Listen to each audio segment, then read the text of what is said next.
하나님의 말씀이 능력입니다. 6월 16일 매일 성경 큐티입니다. 오늘 우리에게 주신 하나님의 귀한 말씀은 잠언 24장 23절에서 34절까지의 말씀입니다. 이것도 지혜로운 자들의 말씀이라.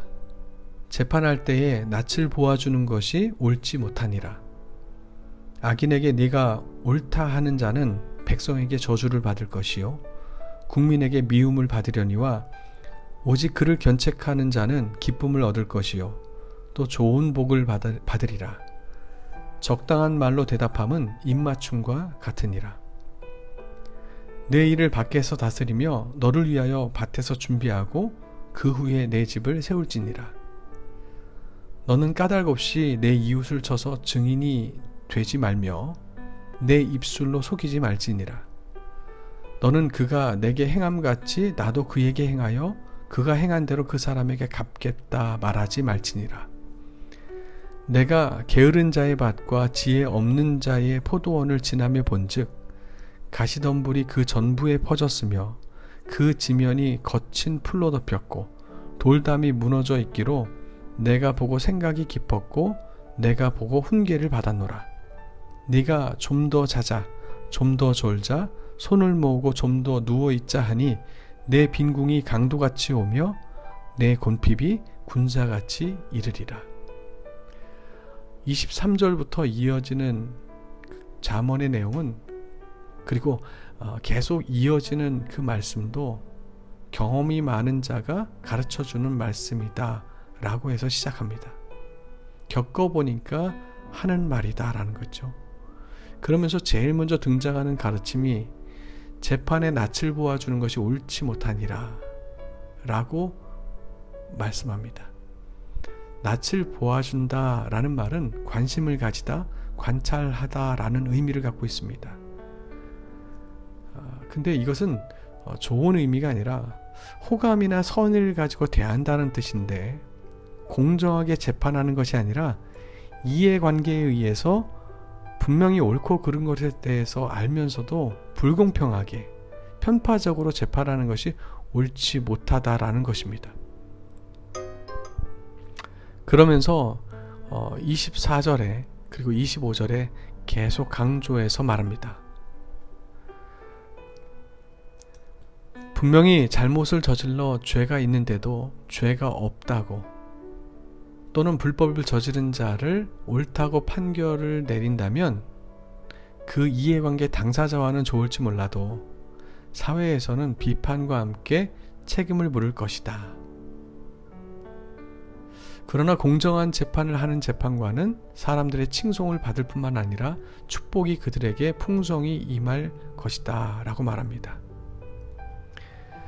26절에서 다시 한번 공정함에 대해서 이야기하는데 그 공정함의 선물로 입맞춤과 같으니라 라고 해서 그 사람을 공정하게 이야기하는 사람을 마음속으로 사람들은 신뢰하며 우정을 선물로 그에게 줄 것이다 라고 이야기합니다. 왜 이렇게까지 공정한 재판에 대해서 지혜로운 자들이 말할까요? 재판관이 사람과 사람 사이에서 판단 내리는 사람이지만 그들 위에서 온 세계를 판단하시는 하나님이 계시다라는 것입니다. 그래서 그 하나님이 정의로운 세상을 창조하셨기 때문에 그 정의가 훼손되는 것을 하나님은 싫어하신다. 뿐만 아니라 의인들이 피해받지 않도록 보호하라는 것입니다.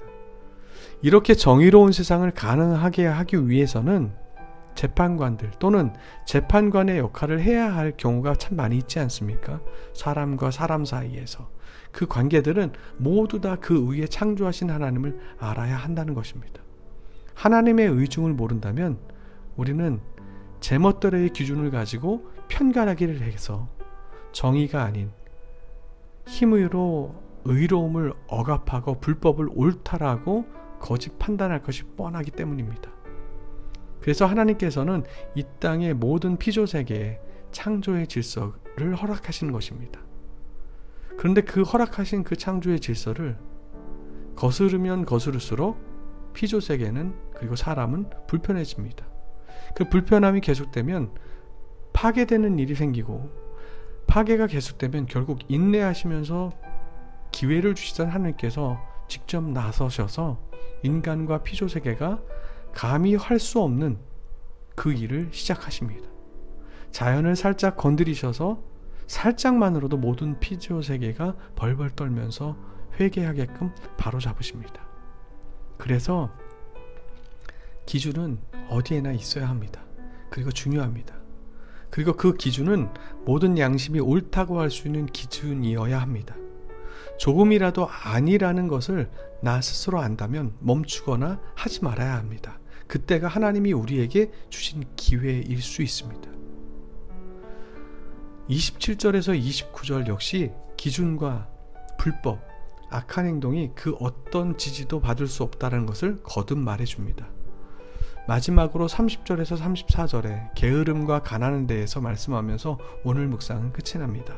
게으른 자의 밭과 지혜롭지 못한 사람이 가꾸는 포도원을 보니 가시덤불과 잡초가 수북하게 자라고 있고 쌓아놓았던 돌담은 무너져 있더라. 조금만 더 자야지. 조금만 더 눈을 붙여야지. 조금만 더 누워 있어야지 하면서 게으름을 피우면 가난이 강도 때처럼 궁핍이 군사들처럼 올 것이다 라고 경고합니다. 여러분, 게으름과 악한 행동, 게으름과 불공평한 재판, 무슨 관계가 있을까요? 모두 기준의 문제라는 것입니다. 게으름의 기준은 나, 악한 행동의 기준도 나, 불공평한 재판을 하는 기준도 나와 친하니까 또는 나와 안 친하니까 다 기준이 나입니다. 그런데 반대로 부지런함, 선한 행동, 공정한 재판의 기준은 누구에게 있을까요? 하나님께 있습니다. 하나님이 허락해 주신 인생이기에, 하나님이 허락해 주신 하루에 주어진 생명이기에 오늘 하루 그냥 주어진 일을 성실하게 하는 것을 넘어서서 그 일을 하게 하셔서 나에게 재정도 마련해 주시고 또 먹고 살 수 있도록 하게 하신 분이 바로 하나님이시기에 하나님께 감사하는 삶은 성실하게 살아가야 하는 것이고, 그 하나님께서 나에게 요구하시는 삶이 선한 행동과 공평한 재판이기에 우리가 그렇게 살아가는 것입니다. 오늘 하루 우리의 기준은 나와 사람들을 훨씬 넘어서서 하나님 때문이어야 합니다.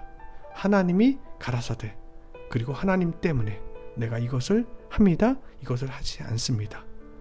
이 기준이 여러분 오늘 하루의 삶을 이끌어가길 축복합니다. 승리하십시오. 기도하겠습니다.